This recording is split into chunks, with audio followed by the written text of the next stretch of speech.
जय श्री राम दोस्तों। Welcome to my YouTube channel Ved academy with Amit. आशा करता हूँ आप सभी लोग स्वस्थ होंगे, मस्त होंगे और व्यस्त होंगे। आज हम बात करेंगे महत्वपूर्ण दैनिक करंट अफेयर्स दिनांक 19 दिसंबर 2023 के बारे में। आगे बढ़ने से पहले आप लोगों से एक निवेदन करना चाहूँगा कि आप शुरू से लेकर अंत तक हमारे साथ बने रहें और इतनी मेहनत के साथ आप लोगों के लिए जो करंट अफेयर तैयार किया गया है उसका आप पूरा लाभ उठाएं। ठीक है, तो चलिए शुरू करते हैं। बिना किसी देर के आगे बढ़ते हैं हम आज के पहले प्रश्न की तरफ। आज का हमारा पहला प्रश्न है, गोवा मुक्ति दिवस कब मनाया जाता है? तो गोवा मुक्ति दिवस मनाया जाता है हमारा 19 दिसंबर को। 19 दिसंबर 2023 को गोवा मुक्ति दिवस के रूप में मनाया गया। ठीक है, कब मनाया गया? 19 दिसंबर को। अब गोवा मुक्ति दिवस 19 दिसंबर को क्यों मनाते हैं? क्योंकि गोवा मुक्ति दिवस 1961 का वह दिन है जब भारतीय सेना ने राज्य को 450 वर्षों के पुर्तगाली शासन से मुक्त करवाया था। ठीक है, यानी कि इस पर गोवा पर पहले पुर्तगालियों का शासन हुआ करता था और भारतीय सेना ने 19 दिसंबर 1961 को इसे पुर्तगालियों से मुक्त करवाया था। इसीलिए 19 दिसंबर को गोवा मुक्ति दिवस के रूप में मनाया जाता है। अब बढ़ते हैं अगले प्रश्न की तरफ। आज का अगला प्रश्न है हमारा, भारत की सबसे बड़ी अर्थव्यवस्था के रूप में कौन सा राज्य उभरा है? तो वो है हमारा महाराष्ट्र। ठीक है, पेपर में प्रश्न आएगा आपके लिए 2023 के आंकड़ों के अनुसार। 2023 के आंकड़ों के अनुसार भारत की सबसे बड़ी अर्थव्यवस्था कौन सी है या किस राज्य की है? तब आप लगाएंगे महाराष्ट्र। देखते हैं क्यों? क्योंकि देश की कुल जीडीपी में 15.7% की जीडीपी हिस्सेदारी के साथ महाराष्ट्र सबसे आगे है। 9.2% की जीडीपी हिस्सेदारी के साथ उत्तर प्रदेश दूसरे स्थान पर है। भारत की कुल जीडीपी है ना, उसमें 15.7% हिस्सा किसका है? महाराष्ट्र का है, अकेले महाराष्ट्र का है। इसीलिए महाराष्ट्र भारत की सबसे बड़ी अर्थव्यवस्था के रूप में उभरा है 2023 के अनुसार। बढ़ते हैं अगले प्रश्न की तरफ। आज का अगला प्रश्न है हमारा, पेपर की दृष्टि से वेरी मोस्ट इम्पोर्टेंट प्रश्न है और ये आपको पेपर में 101% मिलेगा।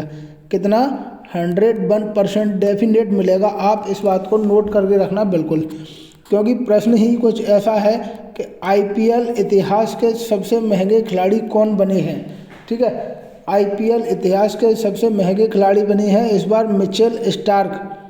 ठीक है, मिचेल स्टार्क जो कि किस देश के हैं? ऑस्ट्रेलिया के। मिचेल स्टार्क हैं ऑस्ट्रेलिया के और इन्हें कोलकाता नाइट राइडर्स यानी केकेआर, शाहरुख खान की टीम ने केकेआर की ओर से 24.75 करोड़ की शानदार बोली के साथ खरीदा गया है। ठीक है, पेपर में 2 प्रश्न बनेंगे आपके लिए। आईपीएल इतिहास के सबसे महंगे खिलाड़ी कौन बने हैं? तब आप लगाएंगे मिचेल स्टार्क। दूसरा, मिचेल स्टार्क को किस टीम ने खरीदा है? तब आप लगाएंगे कोलकाता नाइट राइडर केकेआर ने। ठीक है, मिचेल स्टार्क को केकेआर ने कितने रुपयों में खरीदा है या उनकी कितनी बोली लगाई है? तब आप लगाएंगे 24.75 करोड़, यानी कि 25 करोड़, जो अभी तक पहली बार हुआ है इतनी ज़्यादा बोली लगी है। याद रखेंगे हम, क्योंकि वेरी मोस्ट इम्पोर्टेंट प्रश्न है। इसी के साथ बढ़ते हैं अगले प्रश्न की तरफ। आज का अगला प्रश्न है हमारा, छत्तीसगढ़ विधानसभा के स्पीकर कौन चुने गए हैं? तो छत्तीसगढ़ विधानसभा के स्पीकर चुने गए हैं पूर्व सीएम रमन सिंह। अब जैसा कि आपको पता है अभी हाल ही में चुनाव हुए थे, तो छत्तीसगढ़ में किसकी सरकार बनी है? छत्तीसगढ़ में सरकार बनी है बीजेपी की। और छत्तीसगढ़ के सीएम किसे चुना गया है? छत्तीसगढ़ के सीएम के रूप में चुना गया है विष्णुदेव साय को। कौन? विष्णुदेव साय को छत्तीसगढ़ के सीएम के रूप में चुना गया है। और विधानसभा के स्पीकर के रूप में किसे चुना गया है? तो पूर्व सीएम रमन सिंह को। याद रखेंगे हम। इसी के साथ बढ़ते हैं हम अगले प्रश्न की तरफ। आज का अगला प्रश्न है हमारा, कृषि विपणन सुधारों में पहले स्थान पर कौन सा राज्य रहा? तो इसमें पहले स्थान पर रहा है हमारा आंध्र प्रदेश। कृषि विपणन सुधारों में आंध्र प्रदेश पहले स्थान पर रहा है।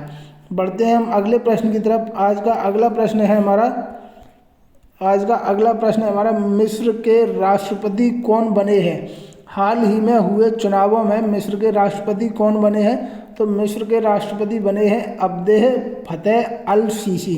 कौन बने हैं? अब्देल फतेह अल सीसी। ये दोबारा से प्रधानमंत्री बने, राष्ट्रपति बने हैं। इससे पहले भी यही मिस्र के राष्ट्रपति थे।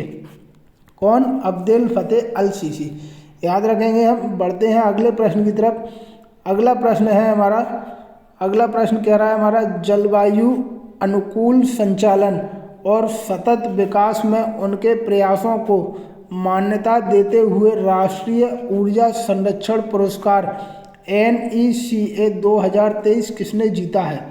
तो इस प्रश्न का उत्तर हो जाएगा हमारा रिलायंस निप्पॉन लाइफ इंश्योरेंस ने। पेपर में आपको इस तरीके से प्रश्न मिल सकता है, राष्ट्रीय ऊर्जा संरक्षण पुरस्कार 2023 किसने जीता है? क्या प्रश्न रहेगा हमारा? राष्ट्रीय ऊर्जा संरक्षण पुरस्कार 2023 किसने जीता है? तब आप लगाएंगे रिलायंस निप्पॉन लाइफ इंश्योरेंस ने। ठीक है, याद रखेंगे हम। बढ़ते हैं इसी के साथ अगले प्रश्न की तरफ। आज का अगला प्रश्न है हमारा, अंडर 19 क्रिकेट टीम ने दुबई में, माफ करना, दुबई में, प्रश्न हमारा कुछ ऐसा होगा, ये नहीं होगा, इसकी जगह प्रश्न है हमारा, इसको अपन हटा देते हैं यहाँ से, इसकी जगह अपन आगे देखेंगे। 8वां प्रश्न है हमारा, अंडर 19 एशिया कप 2023 किसने जीता?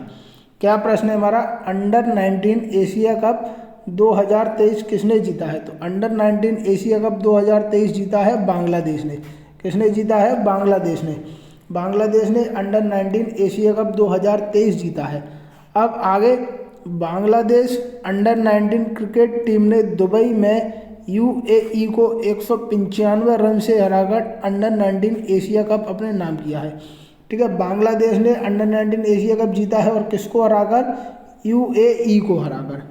ठीक है, याद रखेंगे हम। इसी के साथ बढ़ते हैं हम अगले प्रश्न की तरफ। आज का अगला प्रश्न है हमारा, 5वें राष्ट्रीय शिखर सम्मेलन में ASRAA से विजनरी लीडर आइकन अवार्ड 2023 किसे प्राप्त हुआ है? तो विजनरी लीडर आइकन अवार्ड 2023 प्राप्त हुआ है डॉक्टर श्रीनिवास नायक धारावत को। कैसे? डॉक्टर श्रीनिवास नायक धारावत को। पेपर में आपको इस तरीके से भी प्रश्न मिलेगा, विजनरी लीडर आइकन अवार्ड 2023 किसने जीता है? तब आप लगाएंगे डॉक्टर श्रीनिवास नायक धारावत।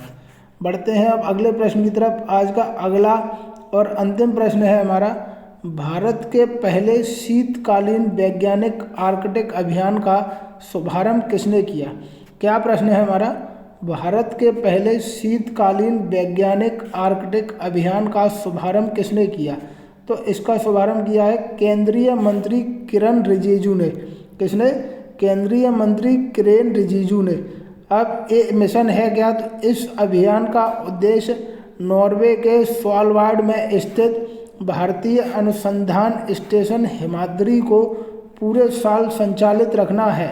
ठीक है, नॉर्वे के स्वालबार्ड में स्थित भारतीय अनुसंधान स्टेशन जो है ना हिमाद्री, उसको पूरे साल संचालित रखना है। इसके लिए भारत का पहला शीतकालीन वैज्ञानिक आर्कटिक अभियान शुरू किया और इस अभियान को शुरू किया है केंद्रीय मंत्री किरण रिजिजू ने।